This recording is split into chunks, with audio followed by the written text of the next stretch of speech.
In this tutorial I will show you how to design 3D text effect in Adobe Photoshop.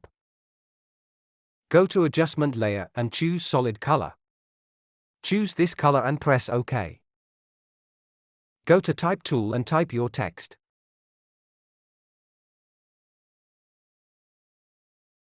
Adjust the text.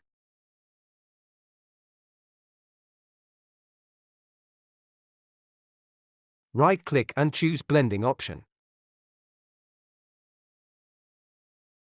Click Bevel Emboss.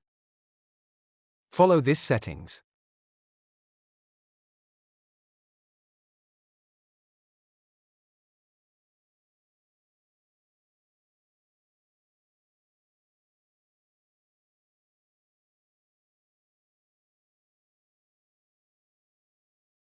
Press OK.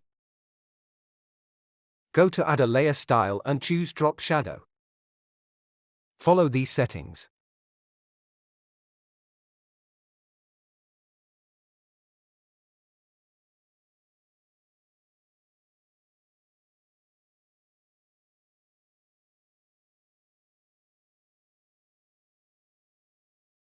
Press OK. Thanks for watching this video. Subscribe my YouTube channel for more tutorial.